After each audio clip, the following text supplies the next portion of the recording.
morning to all of you, distinguished participants here. Thank you very much for coming so early in the morning. And of course, I'm really very grateful to Professor Dr. Raghunath, Dr. Dr.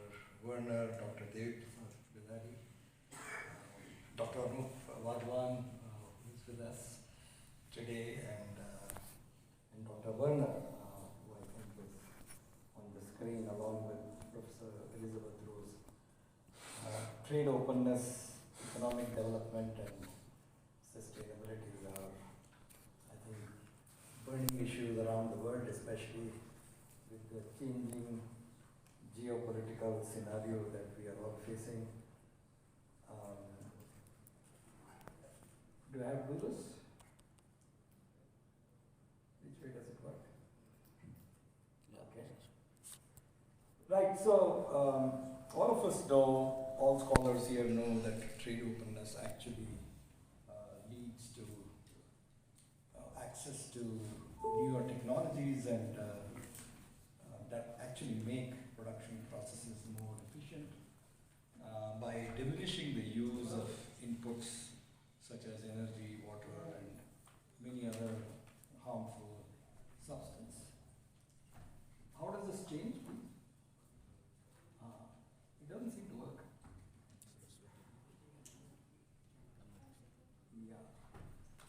So, as Nepal actually integrates into the regional and the global economy, its exports become more exposed to environmental requirements, which can be imposed by leading importers.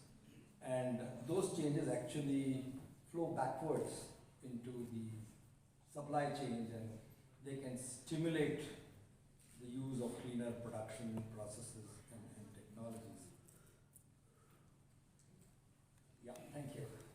And all of us know, as scholars in this area, that motivations for trade openness have very clear motivations.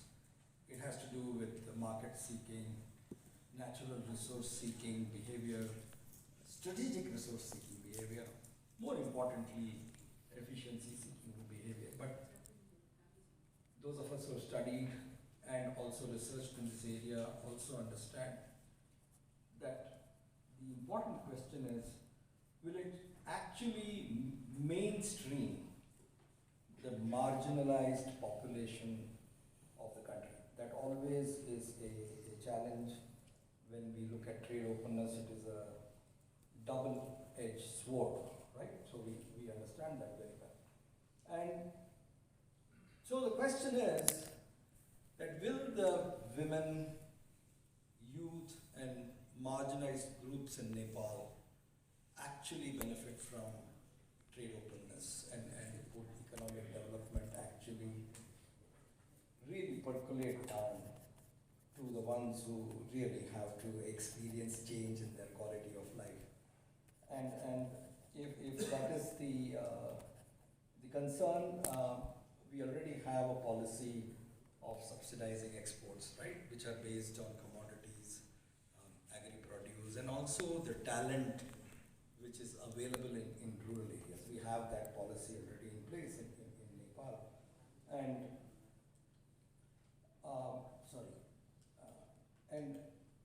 therefore, what we probably need to do is to bolster and strengthen brand Nepal.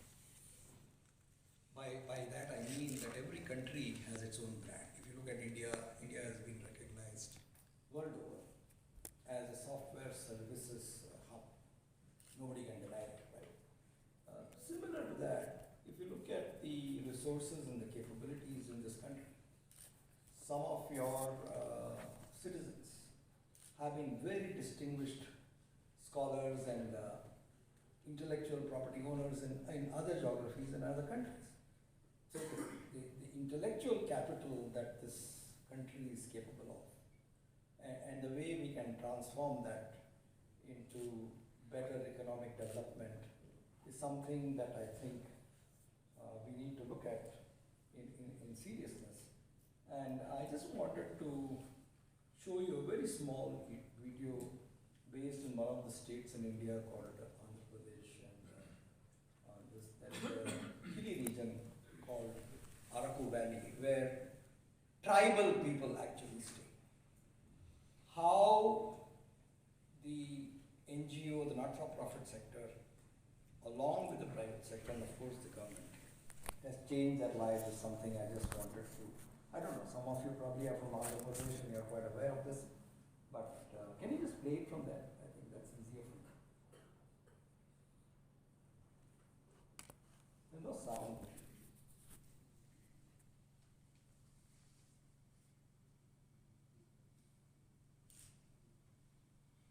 There's no sound, you'll have to stop it.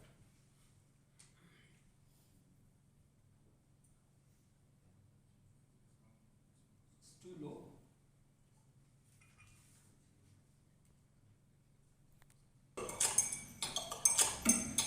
On my last trip to Paris, I discovered a coffee that I absolutely fell in love with. But little did I know that that coffee comes all the way from India.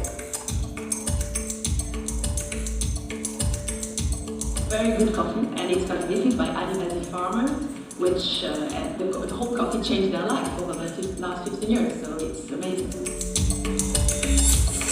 Oh, wow. You like it? Yes. What we did is went to that region and found that the British was growing coffee there from 1900 and the Adivasis had nothing to do with it. But as we spoke, we felt that what they needed was, from being untouched into this nature and the coffee estate, they wanted this coffee to be their legacy. So we said, why don't we get these Adivasis to create world-class coffee so that it transforms them economically, but also changes the entire region into an ecological wonderland.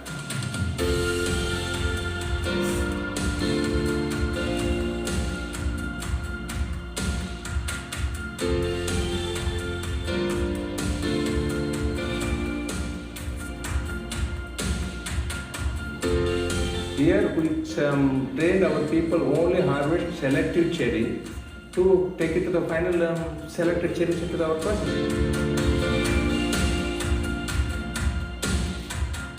నాకు నాన్న తరఫున నుంచి surveillance చేశారు sir.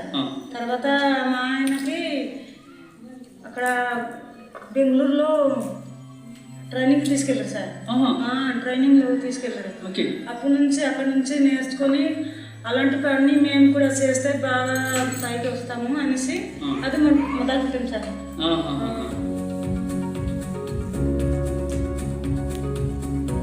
Women play a very active role right from the farm management to pest control and to harvesting. Oh my god, I love this coffee even more right now. So they're like women in the fields with the process of growing and further, or just the farming? Oh wow. No, including the reap the economic benefits of the produce as well.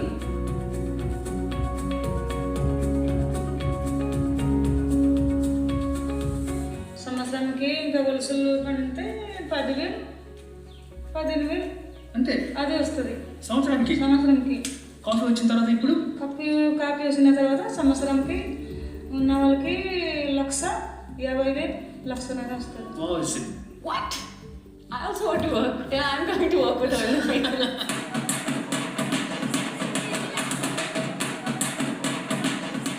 The coffee that's grown by Adivasis in the Araku Valley, who originally, of course, were living off the forest. Now they have a livelihood, now they have an income stream, their children are going to school. I think this story resonates with the consumers. So the coffee is, of course, very good quality, but there is a story behind the coffee. The Adivasis were also,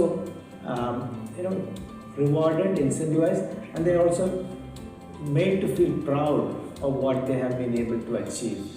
The competition, the Gems of Araku, indeed helps us in actually getting this message across to the Adivasis.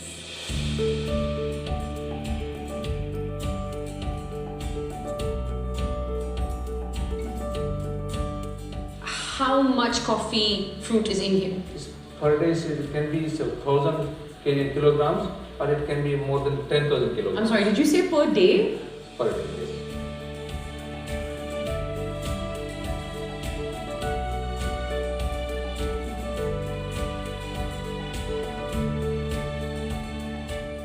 You know, when you go out to deliver the best in the world of anything, Yes. there's no shortage of demand. Yes. The best brands in the world are nothing but an accumulation of story, Yes. as I've said very often. Yeah. And Alku has a wonderful story. Yeah. So when you drink that coffee, Yeah. you're not asking you to compromise on your requirements for good taste. Yes. But when you sip it, Yeah. there's an extra something you get. Yeah. Wonderful.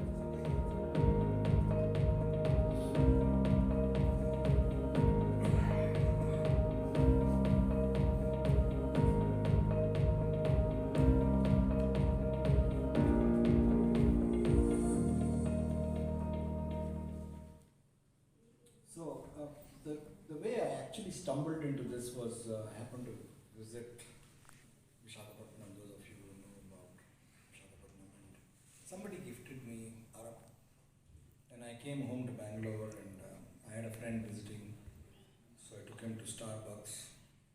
Then I brought him home, and I gave him Araku coffee, and he said, "Wow, you have Starbucks seeds at home."